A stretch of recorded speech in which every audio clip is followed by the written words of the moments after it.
का अन्नदाता। पग पग पर है संग तुम्हारे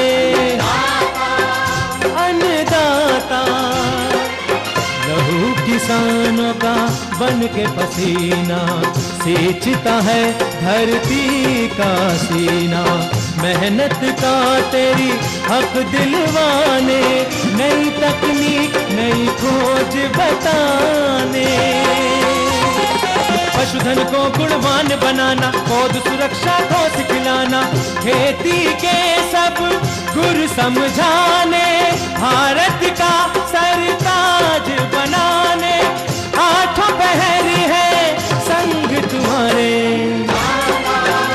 अन्नदाता अन्नदाता। नमस्कार, मैं चित्रा आप सभी दर्शकों का अन्नदाता कार्यक्रम में स्वागत करती हूँ। हर रोज की तरह कार्यक्रम में हम लेकर आए हैं खेती बाड़ी से जुड़ी हुई बहुत सी लाभकारी जानकारियां। तो चलिए सबसे पहले देखते हैं क्या है विशेष आपके लिए आज के कार्यक्रम में। आम के उद्यानों में फल गिरने की समस्या एवं उसका निदान तथा प्रबंधन कार्य।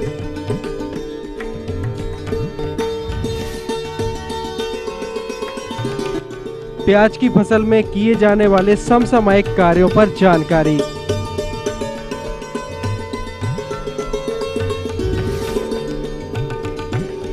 गन्ने की पेड़ी फसल में किए जाने वाले शस्य प्रबंधन कार्य।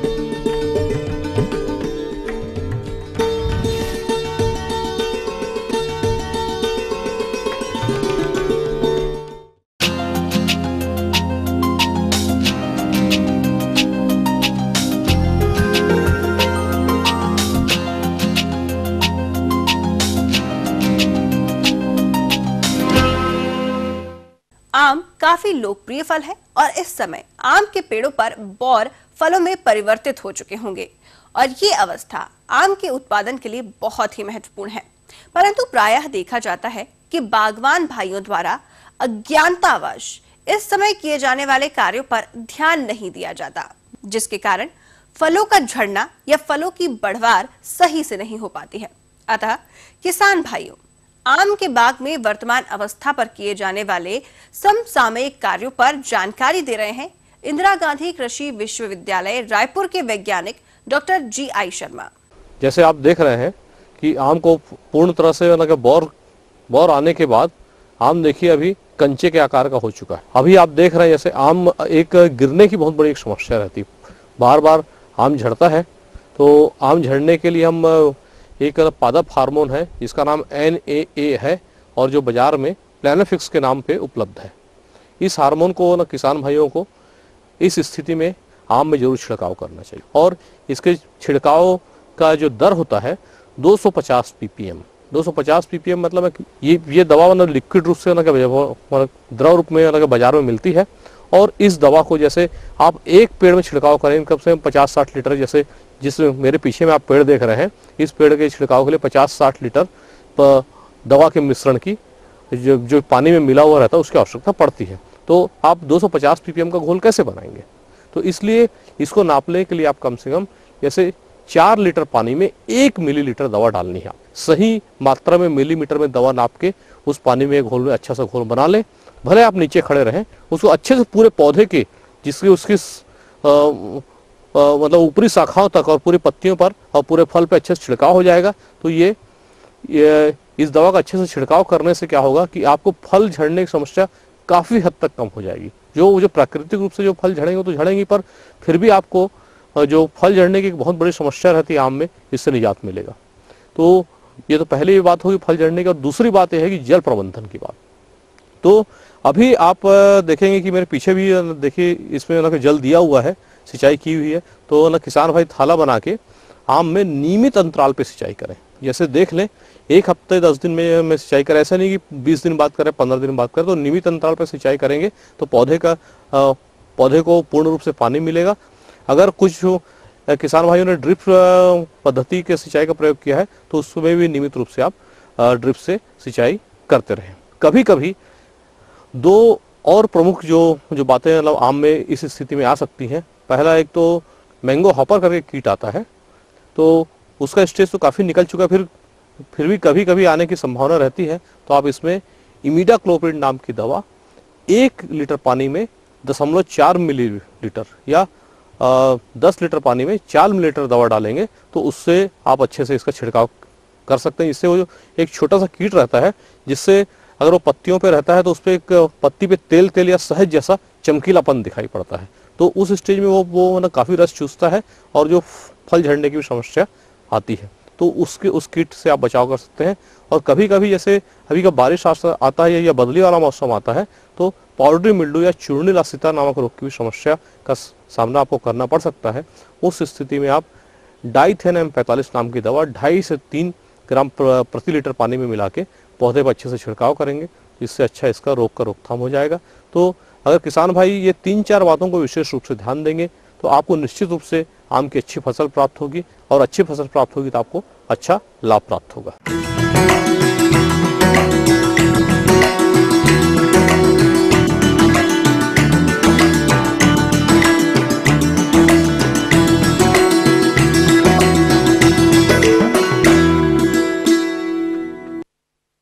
हमारे जिन किसानों ने रबी प्याज की रोपाई की होगी वो फसल बढ़वार की विभिन्न अवस्थाओं पर होगी, लेकिन इस फसल से अधिक उत्पादन लेने के लिए जरूरी है कि फसल में अभी किए जाने वाले शस्य क्रियाओं पर ध्यान दिया जाए, जैसे कि निंदाई गुड़ाई, उर्वरक एवं सिंचाई प्रबंधन तथा पौध संरक्षण उपाय इत्यादि। अतः रबी प्याज की फसल में वर्तमान में कौन कौन से बिंदुओं पर ध्यान देना है, इस पर जानकारी दे रहे हैं रायपुर के प्रगतिशील किसान मुकेश खोडियार। आज जैसे अपन प्याज के खेत में है तो यहाँ पे अपन देख रहे हैं कि प्याज जो लगी हुई है, जो लगभग 35 से 40 दिन की रोपाई के बाद के प्लांट है, और आज देख रहे होंगे कि अभी भी इतना 35 डिग्री टेम्परेचर के आसपास है, फिर भी हरा भरा और अच्छी खेती दिख रही है फसल मेरे यहाँ की।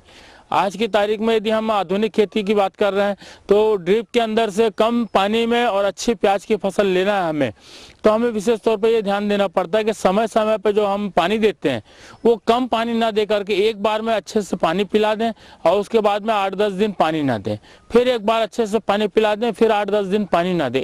यदि ऐसा लगे बेड अच्छे से पूरा गीला हो गया है, चारों तरफ फैल गया है पानी, उस प्रकार से यदि पानी दे दें और उसको 8-10 दिन उसमें पानी ना दें, इस प्रकार से यदि हम सिंगल ड्रिप पाइपलाइन के माध्यम से आधुनिक खेती करना चाहें तो कर सकते हैं। इसमें जो निंदाई है वो समय समय पर 1 या 2 बार करा ले तो ज़्यादा अच्छा है, और उसके बाद यदि निंदा हो रहा है तो 1-आध बार उसमें मैनुअल अपना जो वर्कर लगा करके अपन जो निंदाई करते हैं वो निंदाई करा लें इसके अंदर में। और साथ ही साथ ये कहूँगा कि जैसे बारिश पानी का समय है तो विशेष तौर पे जल निकास की इसकी जो व्यवस्था है उसको ध्यान दें। जल निकास की व्यवस्था अच्छी रहनी चाहिए।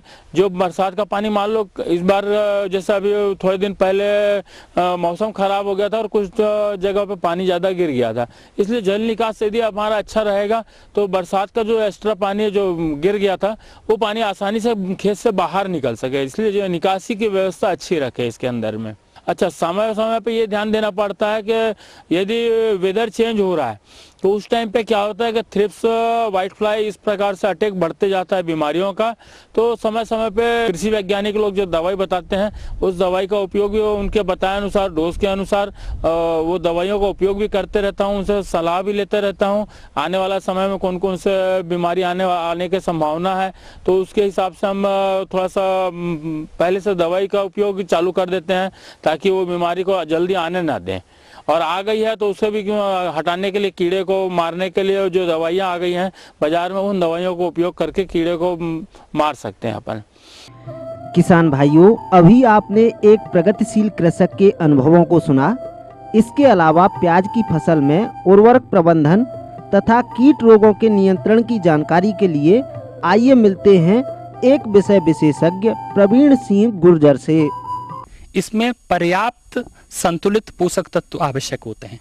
जो बची हुई आपकी नत्रजन की जो मात्रा है जिसको आप यूरिया के रूप में दे रहे हैं, उसको लगभग लगाने के 45 दिन बाद और 70 दिन बाद आप इसको जो बची हुई जो स्प्लिट डोज है उसको 2 भागों में बांट कर दे सकते हैं। दूसरा ये है कि समय क्या है कि काफ़ी संभावना रहती है पर्पल ब्लॉट जैसी फफूंदीनाशक रोग लगने की। उस समय विशेष रूप से ध्यान देने की आवश्यकता है कि कार्बेंडाजिम जैसे फफूंदनाशी को जो 2-2.5 ग्राम प्रति लीटर के हिसाब से उसका घोल बनाकर उसका स्प्रे करते रहें, जिससे कि पर्पल ब्लॉट जैसी बीमारियां हैं उससे आपको निजात मिलती रहेगी। ये जानना जरूरी है कि इस फसल में वैसे चूंकि कम कीड़े का प्रकोप होता है, लेकिन यदि कीड़ों की जहाँ तक बात करें तो इसमें जैसिड है, जिसको तेला कहते हैं, और इस तरह के कीट आते हैं जो विशेष रूप से उसका रस चूसते हैं, जिससे कि पौधे का विकास रुक जाता है।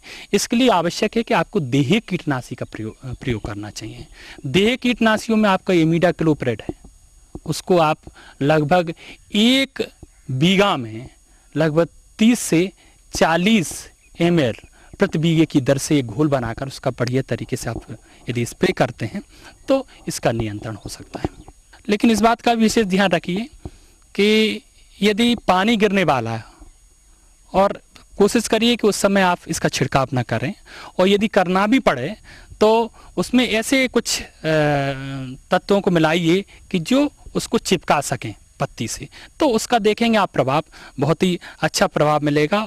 ये थी कुछ उपयोगी जानकारियां। अब लेते हैं एक छोटा सा ब्रेक, जल्द लौटेंगे और कार्यक्रम में आगे भी है बहुत सी महत्वपूर्ण जानकारियां, तो बने रहिए हमारे साथ।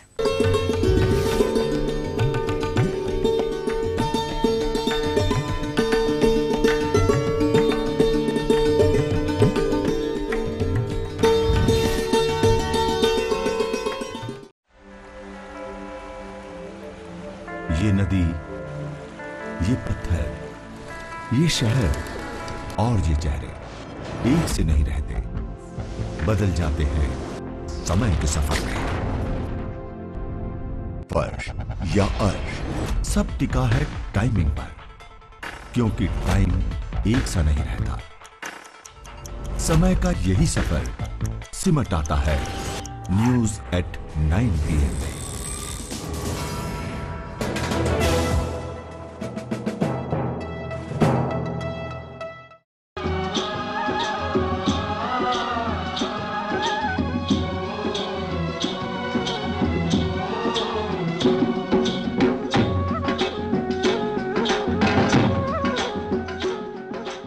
ब्रेक के बाद एक बार फिर आप सभी दर्शकों का अन्नदाता कार्यक्रम में स्वागत है। चलिए बढ़ते हैं अगली प्रस्तुति की ओर।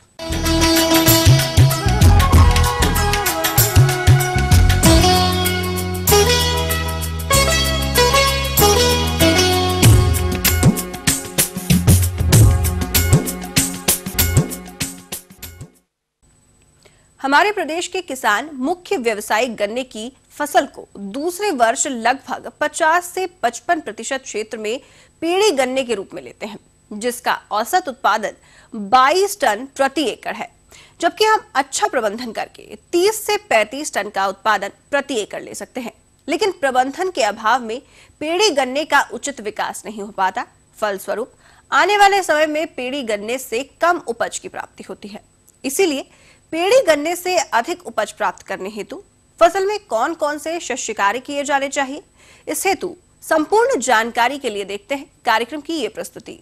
किसान भाइयों, गन्ने की पेड़ी एक ऐसी फसल होती है जिसमें हम मुख्य फसल निकालने के बाद उसकी पेड़ी की से उत्पादन लेते हैं। तो सबसे पहले किसान भाइयों ध्यान रखें कि जैसे ही हमारी मुख्य फसल कट जाती है, उसके बाद जब पेड़ी की फसल हम की तैयारी करते हैं तो मुख्य फसल के जो अवशेष होते हैं, उसके पत्तियां होती हैं, उसको इकट्ठा करके कहीं पर जलाएं नहीं। इसकी अपेक्षा जो पत्तियां निकली हैं, उसके अवशेष निकले, उनके कतारों के बीच में बिछा दें। किसान भाइयों, इससे फायदा ये होता है कि उसमें नमी का संरक्षण होता है जमीन में, और साथ ही साथ खरपतवार पर भी नियंत्रण होता है।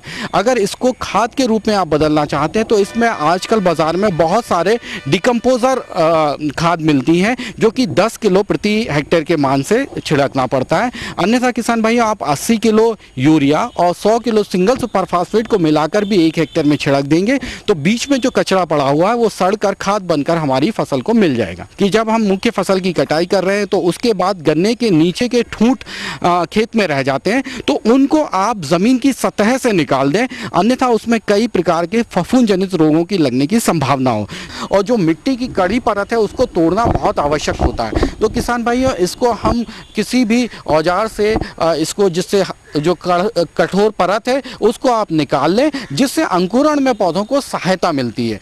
इसके बाद आप देखेंगे कि जैसे ही अंकुरण हमारी पेड़ी की फसल में होता है तो कहीं कहीं पर पौधे उगते नहीं हैं। इस दशा को ख़त्म करने के लिए जो हमने प्लास्टिक के बैग होता है, जो पॉलीथीन बैग होता है, इसमें आप पहले से ही एक आंख वाले कंदों को तैयार कर लें और जैसे ही जो भी हमें खाली स्थान खेत में दिख रहा है वहाँ पर इसकी रुपाई कर दें, जिससे खेत में खालीपन ना रहे और हमारी उत्पादन पर विपरीत प्रभाव ना पड़े। तो किसान भाइयों, खाद और उर्वरक को देने का जो समय होता है, जब हमारी मुख्य फसल की कटाई हो जाती है उसके लगभग 15 दिन के बाद या फिर जब हमारी पहली सिंचाई होती है उससे पहले हमको पहला जो डोज होता है, पहली मात्रा होती है, वो हमको इसमें देनी है। और इसके लिए किसान भाइयों जो मात्रा हम प्रयोग करेंगे, इसमें यूरिया आपको लगभग 300 किलो प्रति हेक्टेयर की मान से आवश्यकता होगी। साथ ही साथ इसमें सिंगल सुपर फॉस्फेट की भी आवश्यकता होती है, लगभग 140 किलो, पोटाश 140 किलो, तीनों की हमें आवश्यकता होती है। और जैसे ही हमारी फसल, जब पेड़ी की फसल 15 दिन की हो जाती है तो उस समय इसमें 70 किलो के मान से जो स्फुर और पोटाश 70 किलो के मान से आप इसमें दे दें, और साथ ही 35 किलो इसमें जो है नत्रजन युक्त उर्वरक का भी हमें प्रयोग कर देना है। इसके बाद जो नत्रजन युक्त उर्वरक है इसको हमको 6वें हफ्ते में और फिर उसके बाद 12वें हफ्ते में भी 2 भागों में बांट कर देनी है। और अंत में जो हमारा, जब सिंचाई के पूर्व, जो हम 2 से 2.5 महीने के पहले हमारी जो सिंचाई होनी है, उस समय बची हुई मात्रा में हम इसमें स्फुर की भी मात्रा, पोटाश और इसके साथ साथ नत्रजन युक्त उर्वरक भी जमीन में मिला देते हैं। इस बात का विशेष रूप से ध्यान दें कि जो भी हम खाद दे रहे हैं वो जमीन के स्तर से लगभग 10 से 15 सेंटीमीटर गहराई में दी जाए, जिससे वो पौधों को आराम से मिल सके। खेत में सिंचाई की बहुत ही आवश्यकता होती है। जो कूंड है उसमें पानी आवश्यक रूप से दें, सिंचाई कूंडों के माध्यम से दें। और इसमें हमें जो बहुत ज़्यादा गर्मियों का मौसम है तो आप देखिएगा कि इसमें लगभग है ना 15 से 20 दिन पर अगर सिंचाई की आवश्यकता है तो आप इस समय दे सकते हैं। सिंचाई देने के बाद खेत में बहुत ज़्यादा खरपतवार निकलते हैं, तो किसान भाइयों इस समय आवश्यक होता है कि जैसे ही खरपतवार खेत में निकलना आरंभ हो तो खुरपी की सहायता से इसमें और निंदाई वाले औजारों के माध्यम से हम खरपतवार निकालते हैं। तो इससे मिट्टी भुरभुरी होती है और ज़मीन में जो पोषक तत्व है वो पौधों को आसानी से मिलते हैं। इसके बाद आवश्यकता होती है इसमें मिट्टी को चढ़ाने का। पहली बार मिट्टी हम जब चढ़ाएंगे वो 2.5 महीने का समय होगा, और दूसरी बार जब हम मिट्टी चढ़ाएंगे तो लगभग 2 महीने बाद, यानी 4 महीने की अवधि की जब फसल होती है उस समय इसमें मिट्टी को चढ़ा दें। वानस्पतिक वृद्धि इस फसल में बहुत होती है, तो इसमें पायरिल्ला एक ऐसा कीट होता है जो रस चूसता है, जिससे हमारी पौधों की पत्तियां पीली हो जाती हैं, पौधों की बढ़वाट प्रभावित होती है, रस की मात्रा कम होती है। तो इसके नियंत्रण के लिए किसान भैया इमिडाक्लोप्रिड नामक दवा बाजार में मिलती है। 5 मिलीलीटर मात्रा 15 लीटर पानी में मिलाकर हमको इसका छिड़काव करना है। इस प्रकार से आप अपनी पेड़ी की फसल से अच्छा उत्पादन प्राप्त कर पाएंगे। आगे और भी बहुत सी रोचक जानकारियां हैं, पर यहाँ पर रुकेंगे एक छोटे से कमर्शियल ब्रेक के लिए। जल्द हाजिर होते हैं।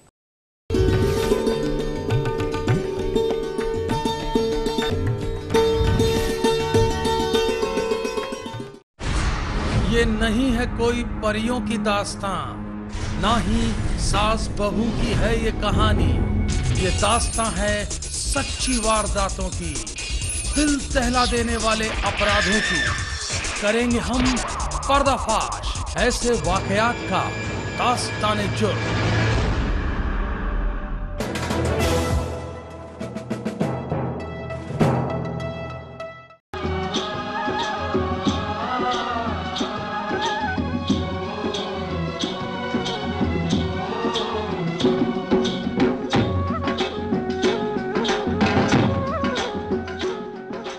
ब्रेक के बाद एक बार फिर आप सभी दर्शकों का स्वागत है। चलिए अब रुक करते हैं कार्यक्रम की अगली कड़ी की ओर।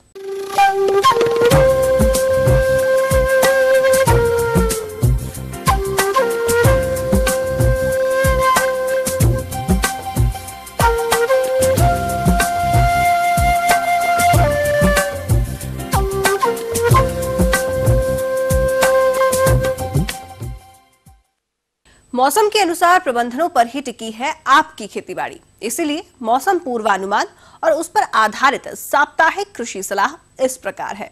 भौतिक शास्त्र एवं कृषि मौसम विज्ञान विभाग, जवाहरलाल नेहरू कृषि विश्वविद्यालय जबलपुर, इंदिरा गांधी कृषि विश्वविद्यालय रायपुर, राजमाता विजया राजे सिंधिया कृषि विश्वविद्यालय ग्वालियर द्वारा प्राप्त मौसम पूर्व अनुमान के आधार पर किसान भाइयों को सलाह दी जाती है कि आने वाले 5 दिनों में पूर्वी मध्य प्रदेश में बादल छाए रहने की संभावना है। अतः किसान भाई विशेष सावधानी बरतें। पकी हुई फसलों को शीघ्र अतिशीघ्र कटाई करें, खलियान में भंडारण कर सुरक्षित करें। देर से बोई गई गेहूं की फसल में पानी की कमी नहीं होना चाहिए। बारिश की संभावना होने पर किसान भाई सिंचाई ना करें। इस समय तोर या सरसों व आलू के खेत खाली हो रहे हैं। इन खाली खेतों में कद्दू वर्गीय सब्जियों जैसे लौकी, तरोई, कद्दू, ककड़ी, टिंडा, भिंडी एवं मूंग आदि की बोनी का कार्य करें। पिछले दिनों लगातार बादल युक्त मौसम रहने के कारण आम में बौर झड़ने की संभावना है। अतः आम के उत्पादन को बढ़ाने के लिए मटर के आकार वाली अवस्था पर 100 ppm की दर से प्लेनोफिक्स दवा 1 मिलीलीटर प्रति 3 लीटर पानी में घोल बनाकर छिड़काव करें।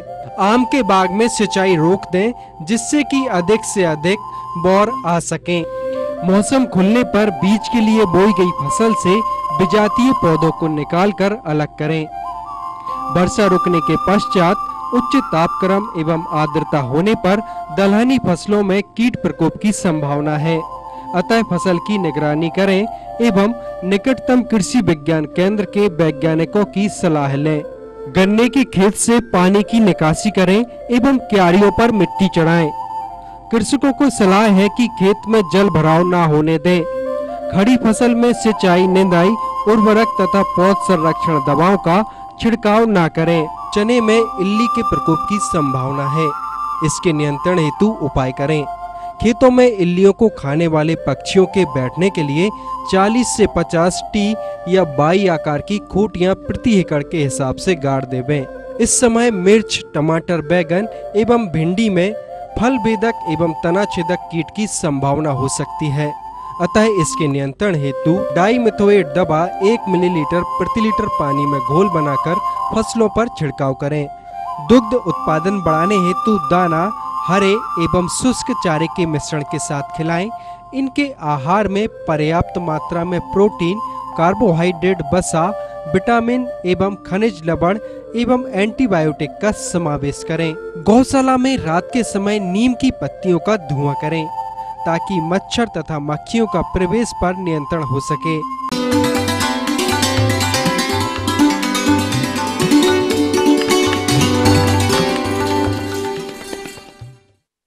अन्नदाता हेल्पलाइन निशुल्क फोन संपर्क सेवा के माध्यम से आपके द्वारा पूछे गए प्रश्नों में से 1 या 2 महत्वपूर्ण प्रश्नों को हम अपने कार्यक्रम में शामिल करते हैं।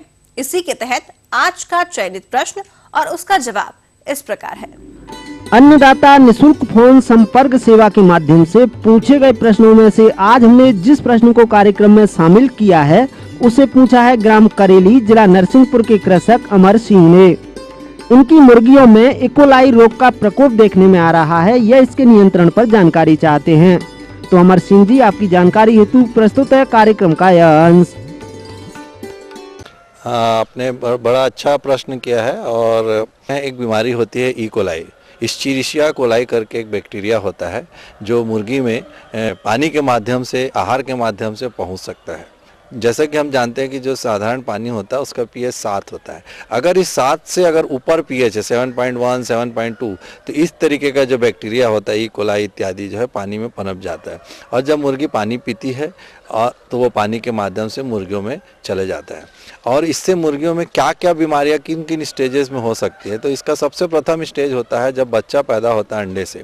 अंडे में भी ये बीमारी चले जाती है। और जब बच्चा पैदा होता है उसमें भी जो पीला, जो उसका हम कहते हैं पीला रंग का जो अंडे में पीला होता है, उसको बोलते हैं जर्दी बोल देते हैं, जो कि इन्फेक्टेड हो जाता है, बीमार हो जाता है, जिसके कारण जब हैचरी से बच्चा पैदा होता है, अंडे के माध्यम से जब पैदा होता है तो उसमें एक योक सेक इन्फेक्शन हो जाता है। जब बच्चा आप खरीद के लाएंगे तो आप देखेंगे कि उसके पीछे हिस्से में थैली, जैसे पानी की थैली लटकी हुई है, वो इन्फेक्टेड योक है।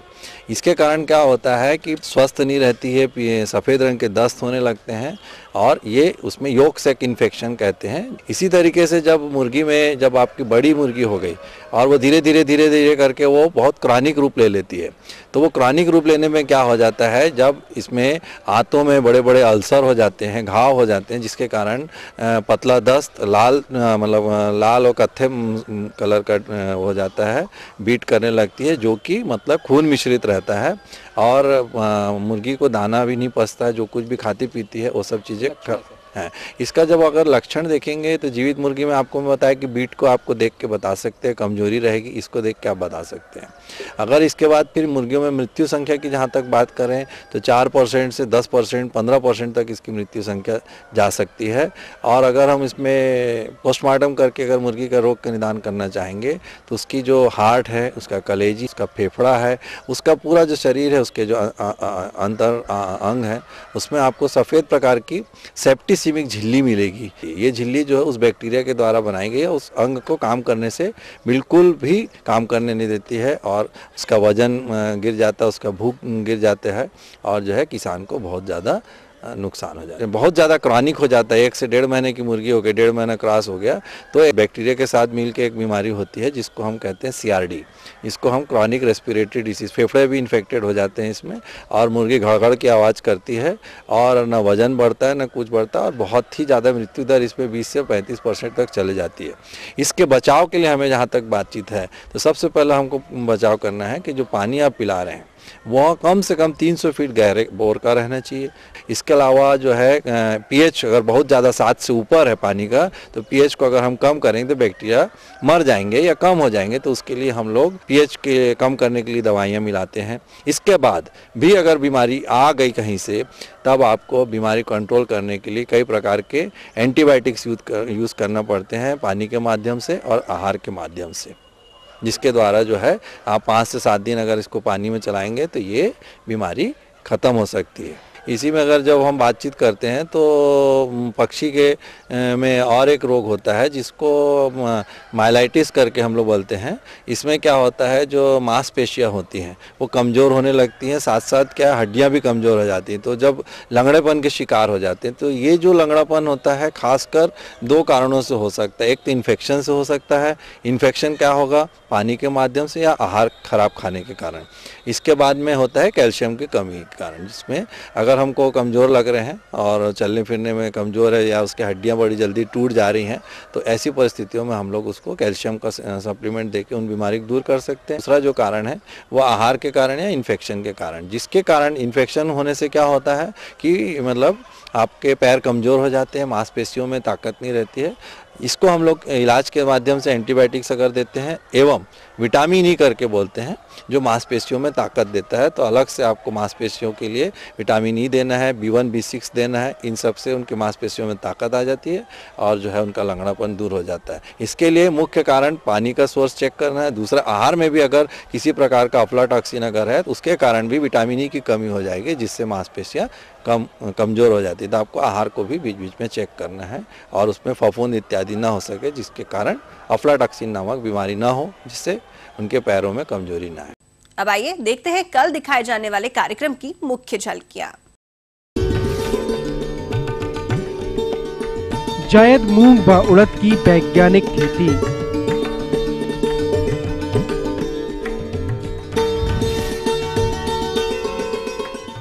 हमें उम्मीद करते हैं कि आज का कार्यक्रम आप सभी दर्शकों के लिए उपयोगी रहा होगा। किसान भाइयों, अन्नदाता आपकी सेवा के लिए संकल्परत है। कृषि संबंधित समस्या और सुझावों के लिए आप हमें इस पते पर संपर्क कर सकते हैं। प्रोड्यूसर अन्नदाता ETV Madhya Pradesh Chhattisgarh, Ramoji film city Hyderabad 501512। साथ ही आप हमें ईमेल भी कर सकते हैं। हमारा ईमेल है annadatamp@etv.co.in। इसके अतिरिक्त आप हमें निःशुल्क हेल्पलाइन नंबर 1800-425-4085 पर दोपहर 12 से 1 के बीच संपर्क कर सकते हैं। और फिलहाल अन्नदाता की पूरी टीम को दीजिए इजाजत। कल फिर इसी समय आपसे मुलाकात होगी कृषि संबंधित कुछ और रोचक जानकारियों के साथ। नमस्कार।